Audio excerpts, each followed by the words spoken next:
the chat. And if anybody's got any queries or comments, please do feed into that.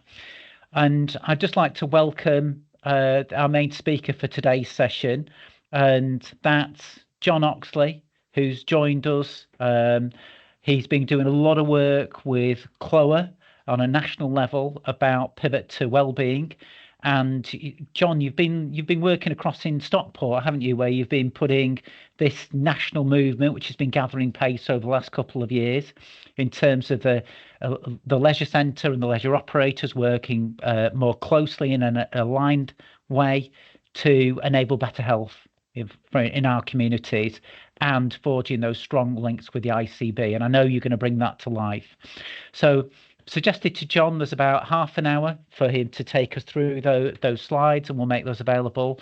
Then if there are any questions, please put them in the chat and we'll deal with those. And if we've got time, it'd be great if we could just go into small breakout rooms, should the technology allow. Okay, colleagues. So John, if you could just introduce yourself, and over to you. Let's hope the technology works. Thank you. Let's hope it does. Thank you ever so much. I'm John. Wear of many hats, I suppose, but I've been in the sport and physical activity sector all my life, and I'm a bit aging now, so I've seen lots of iterations across sport and physical activity in the public sector, and always try to work towards a situation where we're responsive to changes in the landscape, and there have been many changes in that landscape over the years. I think it's most noticeable and most notable, of course, post-pandemic, and I think that global event was so significant that I think that it reminded us all who were working in the area of health promotion, I suppose, of the frailties and fragilities around ill health. And I think that's hopefully I think that's really spawned an acceleration of the work, a re-examination really of why we exist. And I suppose that's really what I intend to speak to you today about. So currently I'm part-time chief executive at Stockport Active CIC. I wear other hats as well. I've developed a transformational leadership program for the GM Active Collective and for the wider industry to think differently about leadership in our sector. I do some leadership coaching on a one-to-one basis, and I'm a non-executive director for a company called Active Exchange, which gathers global insight. So keeps me busy, keeps me fresh, and interestingly, this notion of an active wellbeing service, the active wellbeing network has now emerged over the course of and I'll speak to you about that over the course of the last 6 months. And that's really about trying to, as Adrian so nicely put, try to align organizations across the sector to work around, to coalesce around improved population health and reduced health inequalities, and recognize that we'll only do that if we work in a collaborative way, and we all have appreciation of system-wide and systemic issues that can contribute to population health. That's by way of the introduction. Hope that's okay, and I'm hoping that my screen shares okay. Can you see that okay? We can see that. Is there any chance you can go on to full screen rather than preview like that? There is.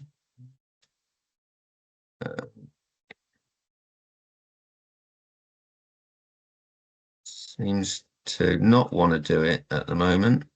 Under slideshow. There we go. Oh, there we go. That's perfect. Thanks, John. How's that? Great. So that says exactly what it is that we're trying to talk to. Now, to give you some context, I suppose that Active Wellbeing Service is now being, it was probably first spoken about in a publication that came out post-pandemic, produced by Sport England in 2022. But I think its context is, trying to move.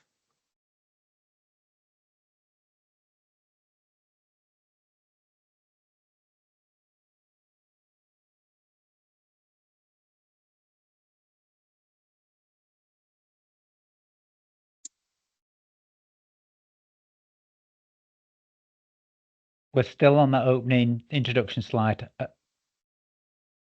It's jumped ahead. Joining the dots we're on. Thank you. John, you're on mute though.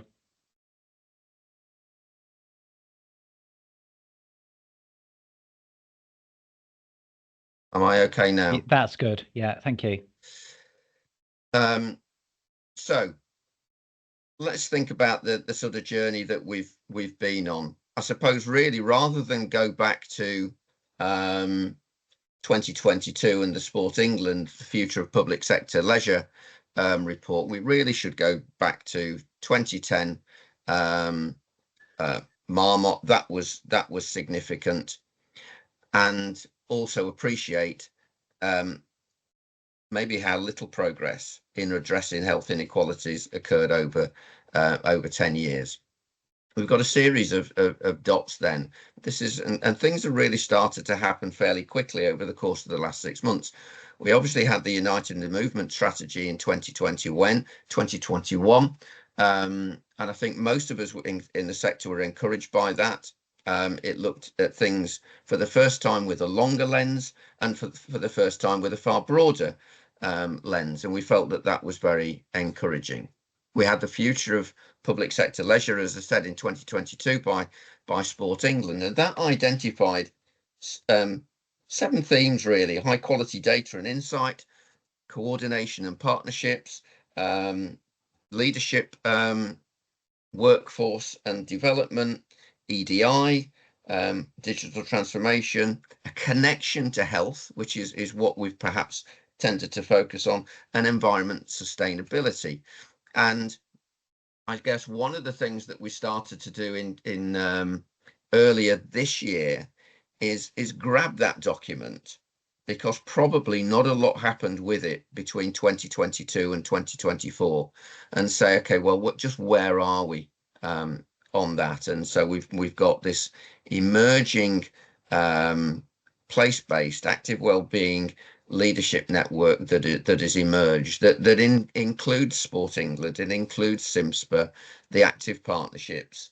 We have representation from public health. We have OHID come along to those meetings. We have DCMS and everybody. So trying to get this sort of real eclectic mix of people, and the right people in the room, in order that we can share experiences, and also more appropriately probably at this moment in time, because some of the other events that happened earlier this year with the election of a new government, and how could we as a sector start to come together, work better together in order to influence government policy as it pertains to population health.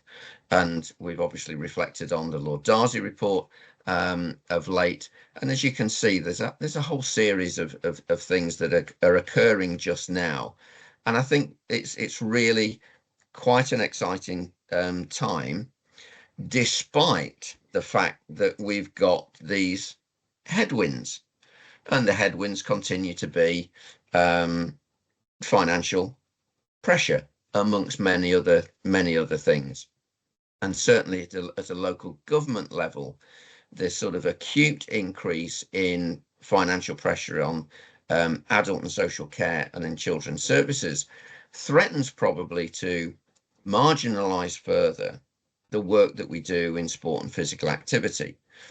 And I suppose that's no surprise. The question is, how do we respond to that? And I think the fact remains, and I'm just going to sort of probably teach you to suck eggs just now, and probably some of the things that I might speak to you just now might grate a little bit, and I don't make any apologies for those. But I think that traditionally, and I am speaking purely from a public sector leisure perspective just now, one of the challenges that we've had is that largely the mentality of those services have predominantly been facility driven. And we know that improved population and increased levels of activity participation are not dependent upon facility use. Assets are important.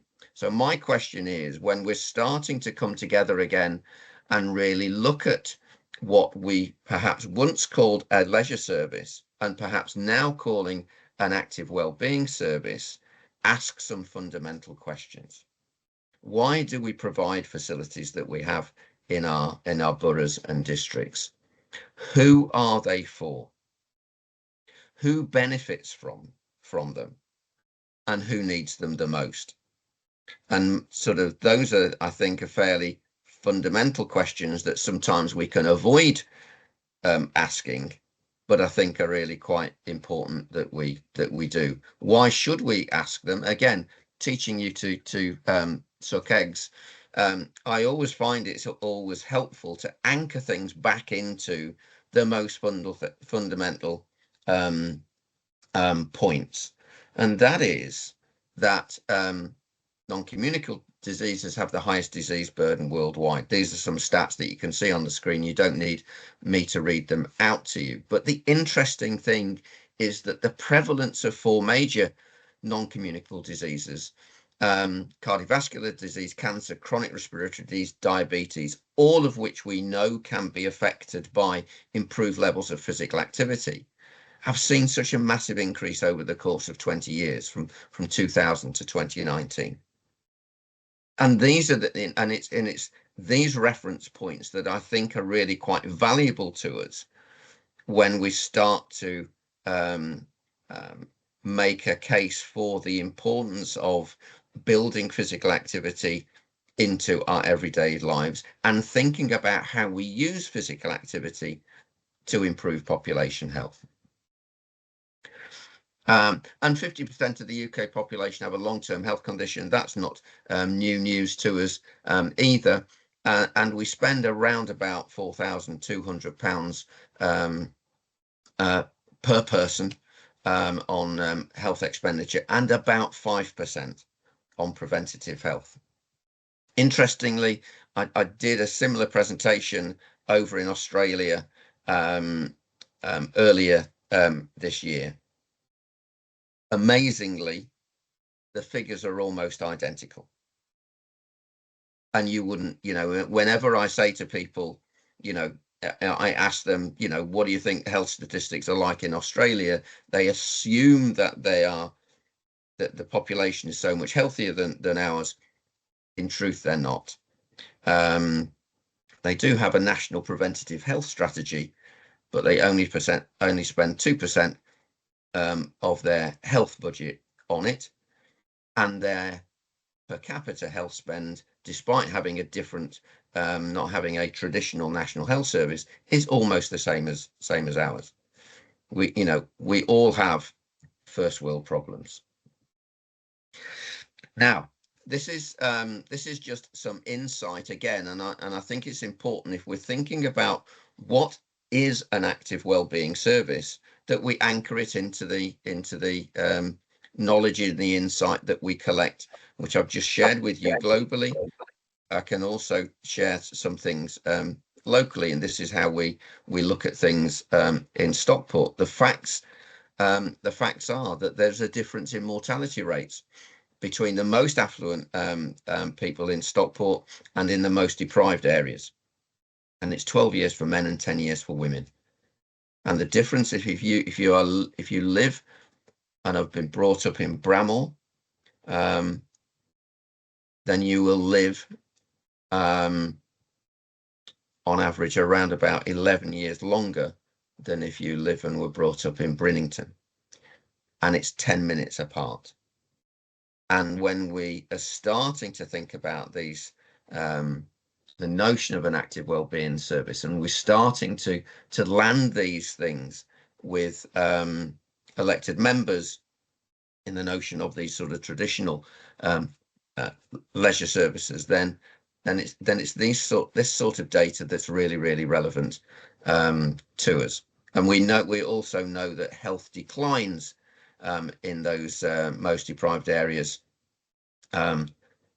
far earlier than it does in the more affluent areas. And again, these sorts of statistics you will have in your own areas, I know, but this is relevant data. My point of view, I think it's quite shocking in this day and age that these types of things exist. This is the challenge that we're dealing with, and this is why I think it's important that we start to think differently about the services that we provide, or more importantly, perhaps, the way in which we provide them. And this graph again shows the blue line is this data is gathered from 900 leisure centres from across the UK, and it plots the average the population spread from high levels of deprivation to low levels of deprivation on the blue line, and then shows on the orange line the propensity to attend facilities by those people in those IND deciles. And we can see that leisure centre participation is overrepresented in the most affluent areas and underrepresented in those from the most deprived areas. These are not, I'm sure that you're perfectly aware of these types of things, but it's good to, if we're looking to transition and change, and as Adrian used the word pivot to wellbeing, to actually see ourselves as an active wellbeing service rather than a traditional leisure service or a leisure and cultural service, then again, anchoring our thoughts in these types of, using this type of insight to define purpose, I think is really important. So over the years, we've probably developed marketing strategies, promotional strategies, pricing strategies that are perfectly formed for 10 to 20% of the population. But can we continue to justify the levels of investment in facilities, particularly for just 10% of the population? Or do we change the way we think about things, and do we change our purpose? And that's really what this notion of the active wellbeing service is all about. Because then it becomes a case of leadership and language. I think that really the types of things that this active wellbeing service looks to do is start to dispense with the phrase leisure operators and replace it with the phrase activity enablers. We start to talk less about fitness and far more about health. We start to talk less about markets and far more about communities. We talk less about sport and we talk more about movement. And we get this notion of that an active wellbeing service exists. Its purpose is not to provide occasional recreation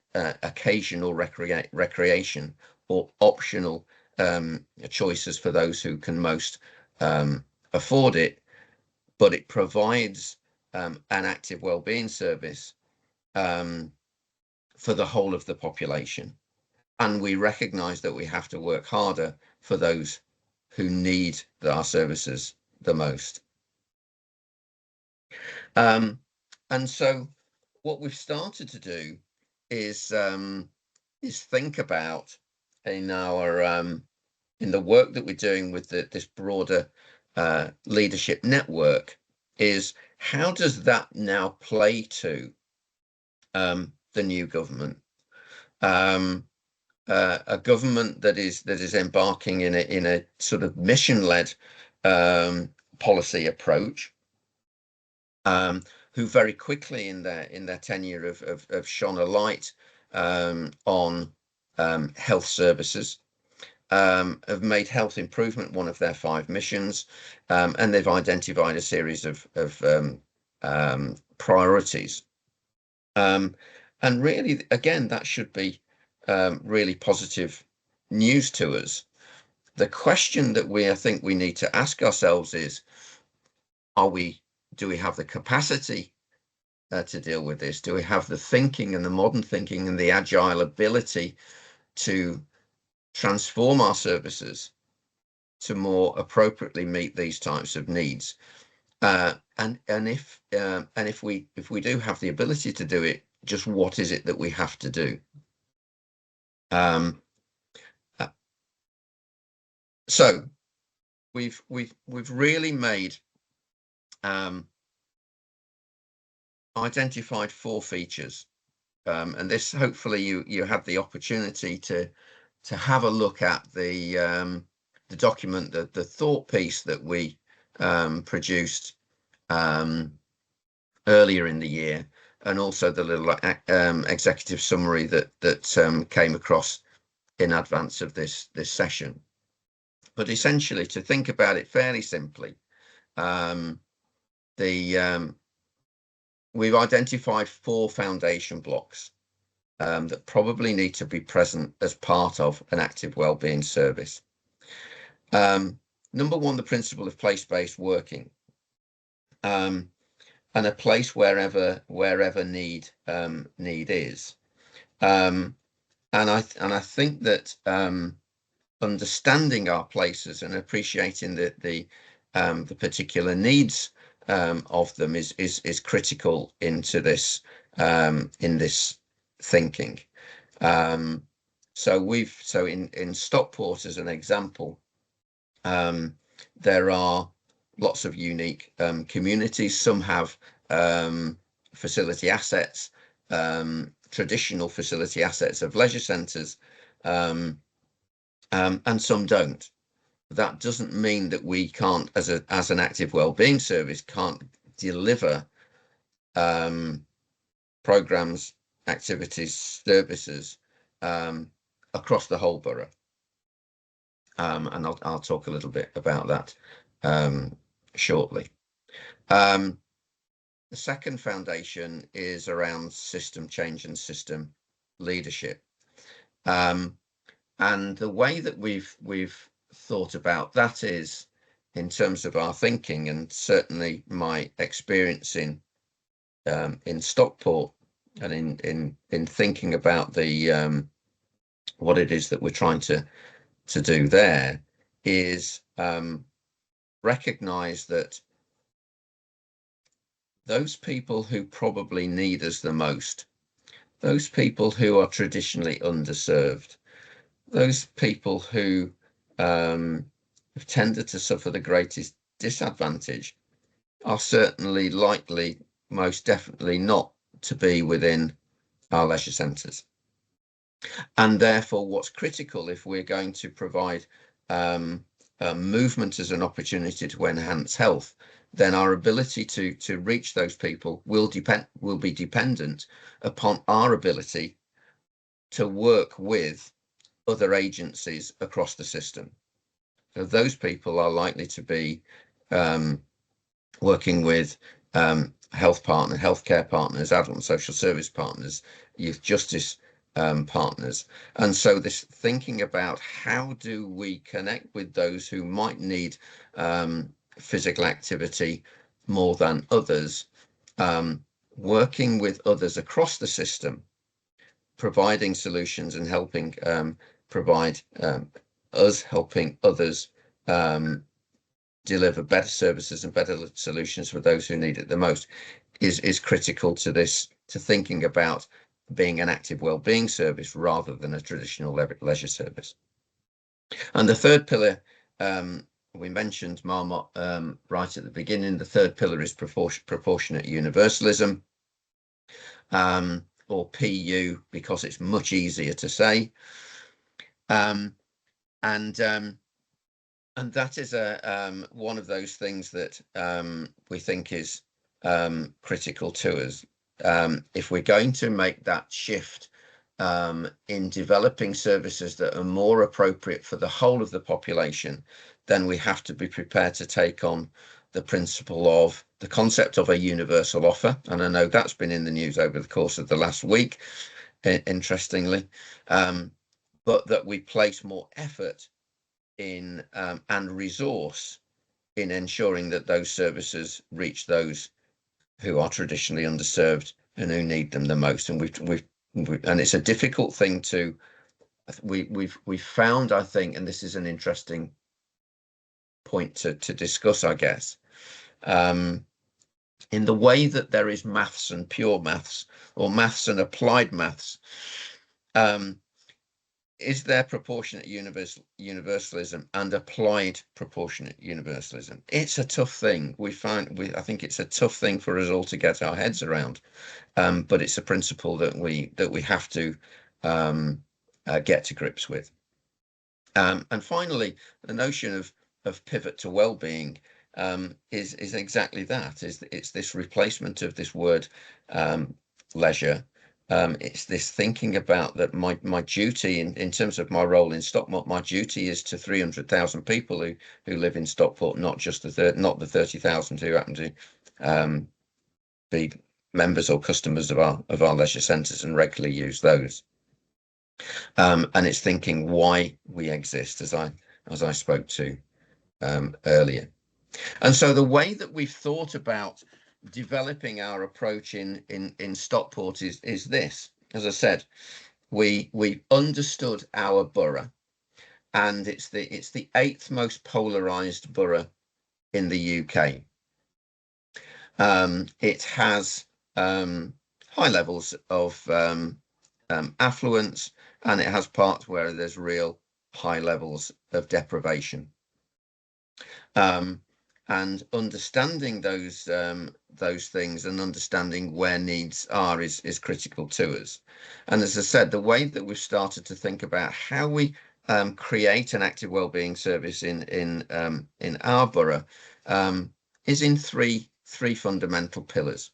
The first one is the ability to promote, to be able to communicate, to build a strategy, and to build an engagement strategy with 300,000 people across the borough, in order that they recognise a partner that they can trust, a partner that they can recognise and identify with, a partner that uses language that they appreciate and understand. And we softened our approach, and we thought about our brand positioning, and we thought about the brand values and the words that we used, and we thought about our tone of voice when we were engaging and how we were engaging, what media we were using. But our first pillar is to examine ourselves and say, how is it that we can engage with 300,000 people right across the borough, and we're recognised for what we are and what we do? Then we have a chance of being able to impact those people.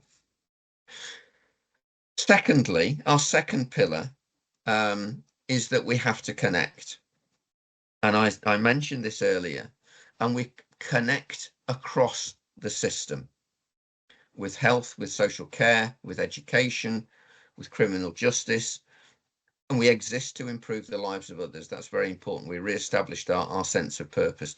Our sense of purpose was to improve the lives of others. And as I've said, we're very clear about our objective as an organisation is to primarily reach those who are currently inactive.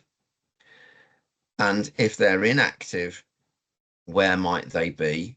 And our ability to connect with those people and to engage them more capably is by building partnership, collaboration, and system working with others. And so that's our second pillar. And part of that is this desire as an active wellbeing service to be seen as a contributor, and partly maybe as a commissioned contributor as part of an integrated care system. And then if we are successful in doing those two things, then we get to our provide pillar. And our responsibility in provide is to provide facilities, yes, but provide activity programs that might take place in our facilities, but also might take place in others, in community centres, in church halls, in schools, and places in other people's assets, or in other locations, or in green space. But the ability to provide things for others that enables them to take part in movement and physical activity, and with a focus traditionally on those who are traditionally disadvantaged. And so that's been a helpful way for us to think about how we build an active wellbeing service through through these three pillars, which are deliberately ordered, because unless we do the first two right, we can't get to three.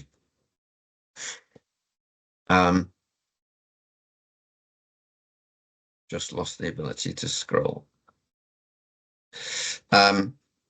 So part of so we think of our organization using those three pillars. There are three essential components of the organization, and this is how we apply the notion of an active wellbeing service. We have traditional leisure centres, which we now call community hubs.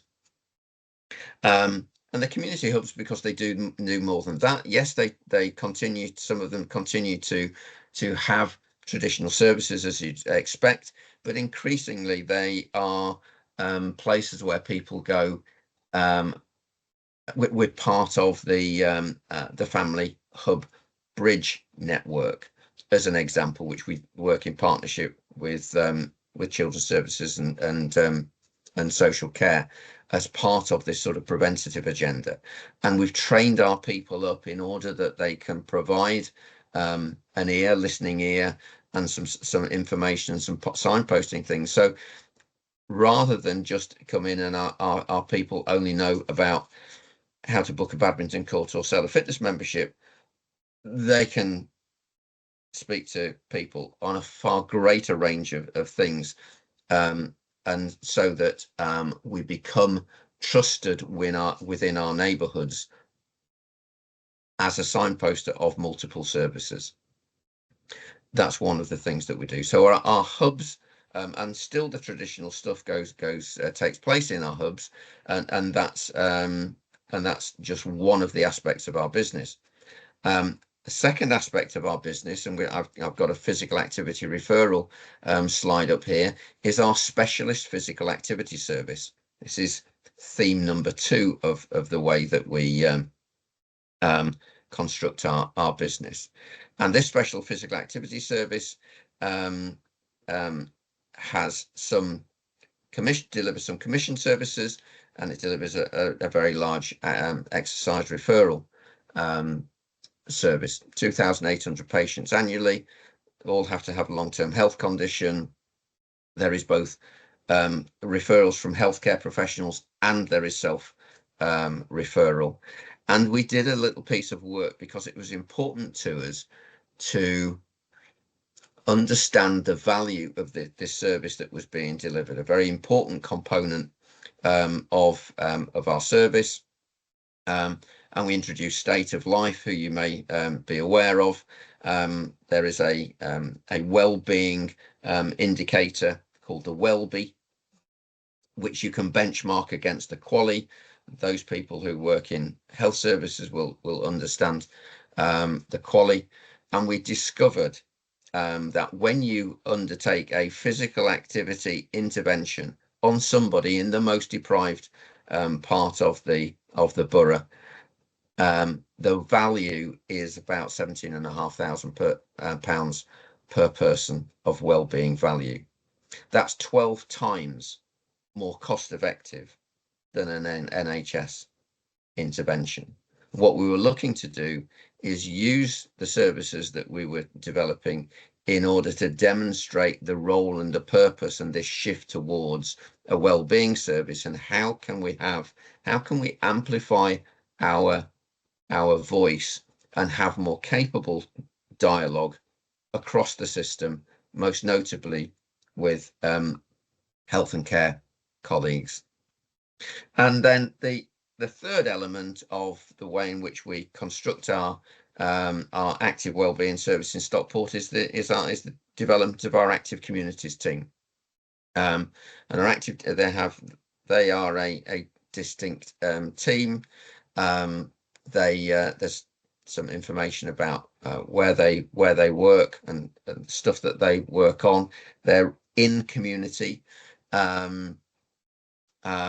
not connected. They do some work in facilities, but not exclusively.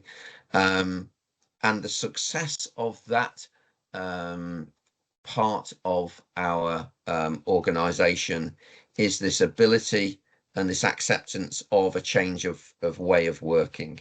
That you, if you're going to make place-based working happening, if you're going to work with in areas where they are traditionally underserved, suffer socio and economic disadvantage, then we've shifted from consultation to conversation, and we commit capacity to it. And we build trust, and most importantly, we listen. And one of the partners that we work with is Age UK, and one of the guys who works in that team, both within our active communities team and with Age UK, said something to me and said, well, John, what you have to understand is that they can tell you what they want, but they can't necessarily tell you what they need. And what Danny was trying to explain to me was the success of place-based working is the ability to immerse yourself in that location, in that place, and genuinely experience and be part of it and listen, without obviously developing assumption and taking in preconceived perceptions about things.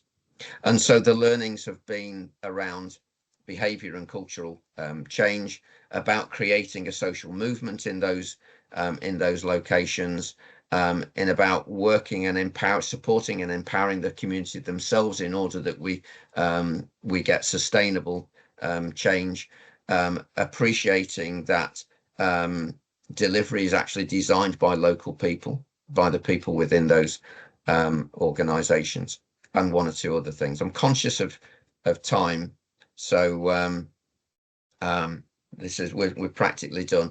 And this type of approach is we have got a new facility being created in one part of the borough, but it's going to be a very different facility, and it'll come online in 26. And it will have some of the tradition. Again, this is not new stuff, but we'd like to see more of it. It'll have some of the stuff that you would traditionally see in a leisure centre, but it also has health services, a library, community services, consultation rooms, in order that it can perform essentially a wellbeing service and a genuine contributor to population health and community wellbeing in that neighbourhood, rather than a traditional leisure facility. And that's it. You're on mute, Adrian. Sorry. Hiya, John. So thank you for that. And while you were just talking about the Marple facility, can you just tell us a little bit more? Because I know we're going to get some questions about this. How is how's the partnership evolved? Who's the partnership between? And how has that emerged in terms of the joint plans that we see there, the development of services, and obviously the revenue and the capital to support that? Can you just describe that in a minute or so? Yes, of course. I mean, effectively, there are the opportunity has been taken to consolidate a series of aging assets in Marple, which includes a health clinic, which includes a library, and the swimming pool closed 6 or 7 years ago, and so the council have driven, in partnership with the Foundation Trust, and also the police, because the police are involved in that location as well, a genuinely sort of reimagination of what a set of services in a particular location could look like, and how they might coexist.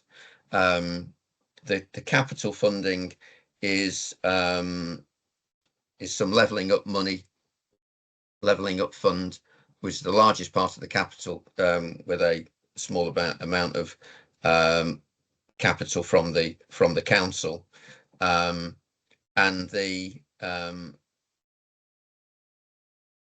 principal operator will be Life Leisure, but within that same building. So there'll be a sort of no wrong door approach, so a all-encompassing welcome that will enable people to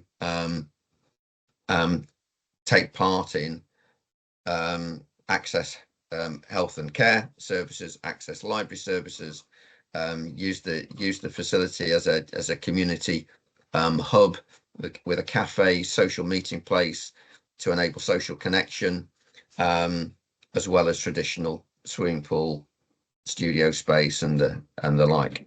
So that's the theory. That's great, that John. Thank you. That's really helpful. And I'll just look for any questions, if people have got any questions for John.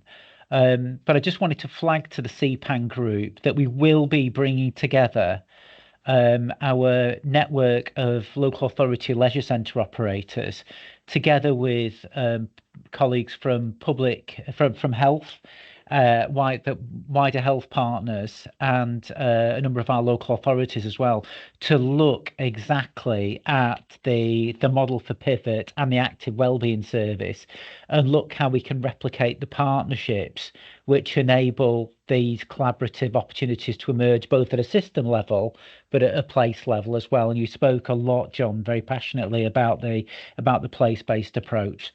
So thank you for that, and thank you for sharing your experience of Stockport.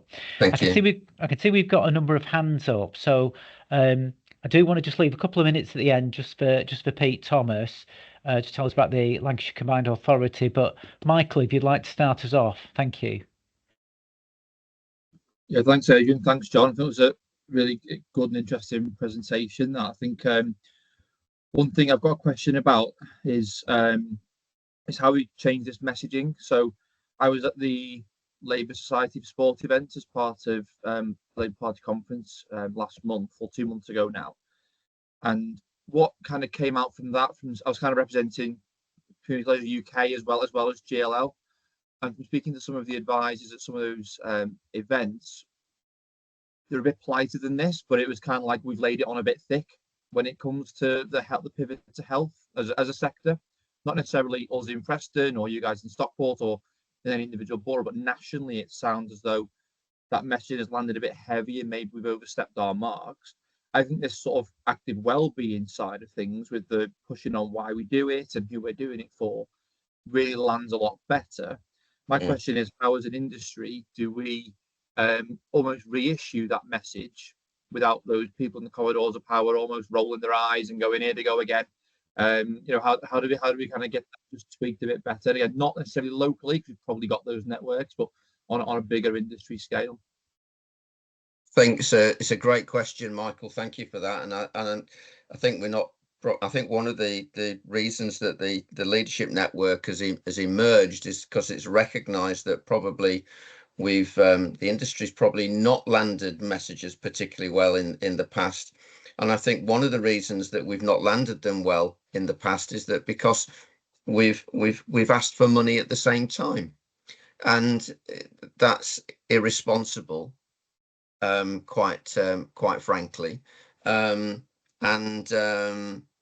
not necessary. And I think that we have to demonstrate, and this is a leadership thing, demonstrate a far greater degree of humility. And we have to, have the classic, 2 ears, 1 mouth, and use them in those proportions.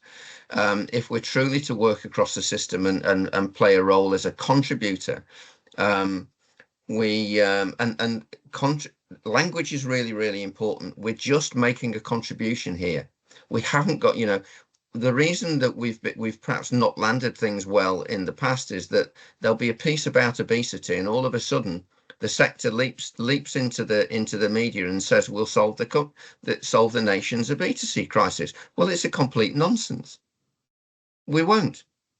And we have to think differently about the way that we articulate things and the way we present ourselves. And I use my language really, really carefully, and our language around activity enabling and calling our facilities hubs and not leisure centres, and the way that we talk about things. Then the way that we've spoken, when I speak to elected members, I talk about the value of the service and not the cost of the service. And as a consequence of, and when we talk about collaboration, I talk to the chair of the NHS Foundation Trust. My interest is to understand where her pain points are and what is it that I might be able to do in a selfless way, not a selfish way, in order to support the Foundation Trust. And so, there is lots of shifts in language and behaviour, and I think it's a great question, Michael, that we have to sort of take on board, and a lot of it is in the way that we position ourselves and the language that you use, and our demonstration of humility in the way that we build relationships and partnerships. Hopefully that helps. Thanks, Michael. Thank you, John. And yeah, thanks, John. just aware of time, Michael. Apologies. Derek, you're joining us from Kendal, aren't you? And you working as part of the GLL network. You're doing escape pain. You've got MSK there. You're doing amazing things, aren't you, Derek? Yeah. Well, we think so. Thank you for that. I think for me, it's very much in sort of in the same vein as what Michael was talking about. Is about being commissioned and being commission ready. I feel that what we call our Better Health team, which is similar to the team you've got there in Stockport, we are actually commission ready. The trouble is we don't know what to be commissioned for. We don't know what the ICB has got within their priorities for the next 12, 5, 10 years. It's always been a problem of ours is how do we become commission ready, and then how do we get commissioned? And I'd be interested to find out, John, what commissions you've got and what you think we as an industry, where we need to be able to be in that position, because it seems to me that a lot of the funding now through commissions is going to private sector. When we are with these facilities, with this change in mindset, I think we're moving in that direction, but to have those commissions working together is important. Yeah, and I think we have our physical activity referral service is commissioned. It's commissioned at the same level as it was in 2016. So we receive no more money now, 8 years later, than we did in 2016, despite our costs going up, and I'm fine with that. And we're delivering to about 1,000 more people, and I'm fine with that too. And And I think that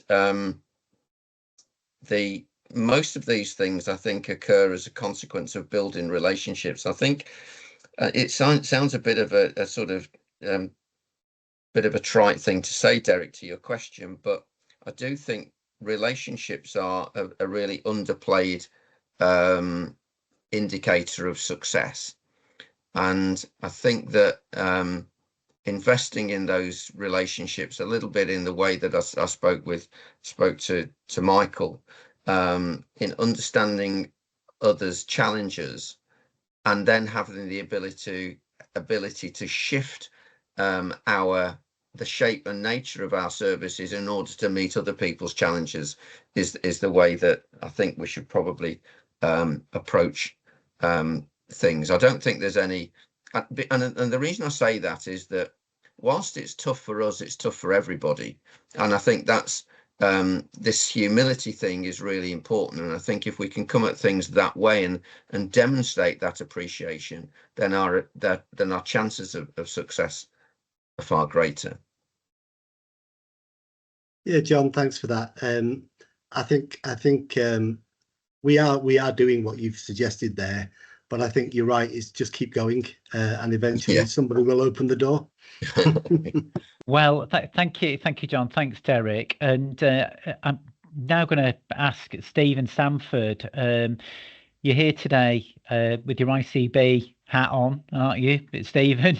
So I hope you can give us a view on that. I mean, it is about relationships at the end of the day. How can we improve the sector's relationships with the ICB? I just wonder what your thoughts are on that. Thank you. I know time is short, Adrian, but it's really great to have the invite to this space. I'm Stephen Sanford. I'm the Chief Allied Health Professions Officer for the Integrated Care Board. I've been in post for about 1.5 years now, and I'm not from Lancashire and South Cumbria originally, but I'm learning lots. Great stories, Derek, about your work and others, and the pockets of amazing collaborative practice we have across Lancashire and South Cumbria in partnership with allied health professions, physiotherapists, occupational therapists, etc.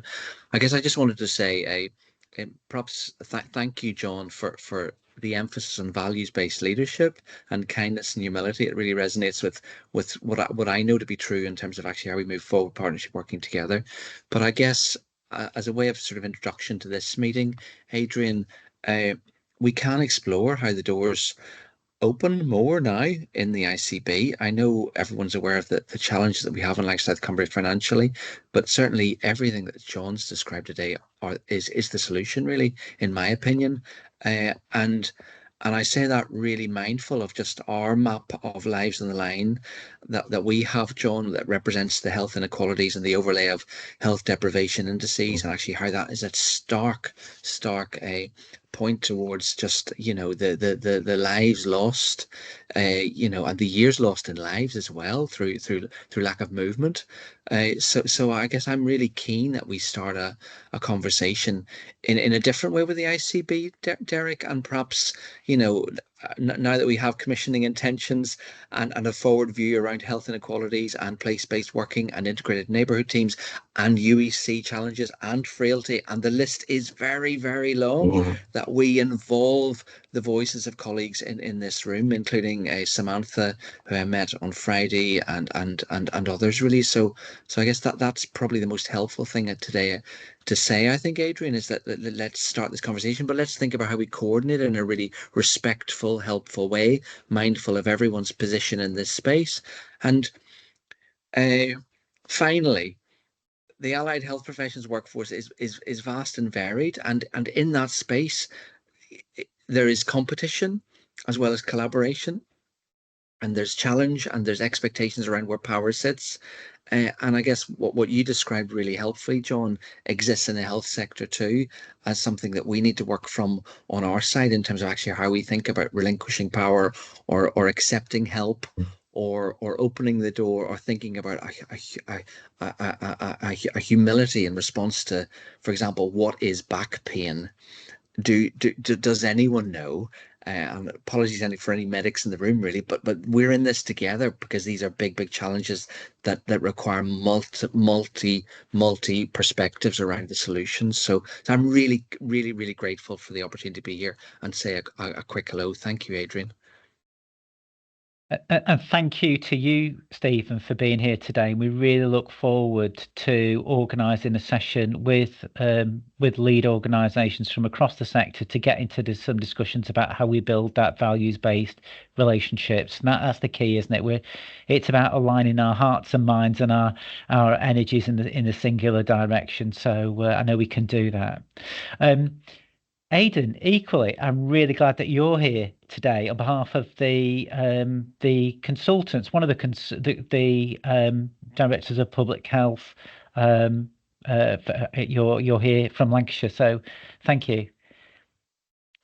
Thanks so much, Adrian. And in fairness to colleagues like Liz, I can't speak on behalf of Liz, my consultant colleague, but John, pleasure to be in this space. I'm Aidan Kirkpatrick, one of the consultants of public health for Lancashire County Council. I think we've met before at one of the GM conferences, but I sort of had two interrelated questions. I know time is short, so I'll get them in really quickly. So recognising that the whole health inequalities agenda argument is very compelling. Number one, if money is the wrong place to start the conversation, and relation building is key, and I agree on both, have you got any views on the detail of where the conversation in your experience can productively start? And then secondly, related to that, is recognising there are very significant differences between the GM and the Lancs and South Cumbria footprints. Are there any specific lessons or approaches that you would offer us strategically in Lancs and South Cumbria to consider in order to develop this agenda forward? Does that make sense? Yeah, that's a great question. I mean, I'm minded to think about when we started to think about it. I think I mentioned the evaluation that we did on our physical activity referral service. We felt that we needed to be in a better place in order to have a better conversation around the value of the service rather than the cost of the service. And that led us to recognise that HM Treasury had identified and written in their Green Book how they measured and the way in which they applied value to well-being. And so if we were going to have a credible conversation, both at a local level, then we needed to have something available to us that that gave that conversation a little bit more credibility, which is why we did the evaluation and why we used the WellBe and why we stopped referring to the moving communities data and insight and £4 for every pound invested type value conversation that had been had, and use the information that was far more useful to us, far more credible, in order and that we could benchmark a well-being measure with a quality measure. And that we felt was we found a good starting place to have a conversation about value rather than cost. We needed something to be able to amplify our voice, but more than amplify it, give it greater credibility than it had in the past. So does that answer your question? So I think that is so helpful. And likewise, Stephen, pleasure to meet you. We've never formally met, but just in passing, the email that I sent around last week and copied you into, which was on the back of one of Adrian's emails, I think it'd be so helpful if we can sort of find a space to try and pick up some of those approaches and sort of try to build in, I think, that very pragmatic view from John that actually some of this, but only some of this, is not only just about relationship building and choosing the right agendas to try and focus in and lean in onto, but at the end of the day, we will have to start thinking about evaluation and business cases and how we demonstrate what the potential benefit of some of these approaches that could fit under the pivot to wellbeing agenda. So I say, just pleasure to meet you, and hope we can continue to develop the relationship going forward. Thank you, Aidan. That's really welcome. that perspective, and we'll certainly pick up on those conversations about value, costs, and how we put that evidence base together. We've got moving communities out there, which is the Sport England data. We mustn't forget that. It's something we can benchmark on. So thank you, John, on behalf of CPAN for your input. It's really kind of stimulated that discussion. It's brought partners together on this call, which is great. Our next steps around this agenda will be to hopefully form that forum with the ICB and leisure operators and other colleagues from health and our local authorities, and just get that narrative going and get that relationship and that shared culture established. I just want to take this opportunity to invite Pete Thomas, who's working on the Lancashire Combined County Authority, the LCCA, just to give us a little update. You gave us an update earlier on this year, didn't you, Pete? And I think it's timely if we could just have your perspective on how things are going to pan out, and critically how we're going to pick up the culture and physical activity narrative within the LCCA. Thank you. Yeah, thanks, Adrian, and I'll keep it very, very short given the time. But I guess the headline is that we're making significant progress. The government in September agreed that we would progress the deal that we'd done with the previous government around the new combined authority for Lancashire. So mobilisation of that authority is going to be in 3 stages, really, from this point to March 25, kind of preparation stage, moving into shadow arrangements. From February 25 to March 26, it's going to be sort of operation at the first stage of the CCA. And then beyond that, we're looking at possible extensions and looking at delivery of a sort of extended deal that we've got, and part of that will be looking at potential mayoral models and moving beyond the sort of what they call a level 2 deal that Lancashire's got. And I think the other key thing just to mention, we'll be responding to the devolution bill once further information comes forward imminently around that, and understanding what the new government's agenda looks like. I guess in terms of this group, the things to say is our initial focus remains on transport, economic development and skills, because they're the core areas where we're delivering initial aspects of the deal. Culture and physical activities plays into that in all 3 strands. We'll be coming out for consultation on the sort of economic strand of our work at the end of January. There's a new Lancashire growth plan. Culture, physical activity forms part of the thinking at a very high level within that, and within the local transport plan for Lancashire. Again, these, culture and physical activity play into that, and there'll be consultation on that document following the growth plan document, sort of early next year, probably around sort of after January when we come out on the growth plan. So we will be coming out to Adrian, you and this sort of network as part of that consultation. It is very headline level at the moment, and it'll give us an opportunity to get into some of the detail, I would suggest. So that's all I was going to say, really, in terms of an update. Thank you. Thanks, Pete, for the update. Really good to know that there are opportunities to comment on the plan. That culture and physical activity can be cross-cutting.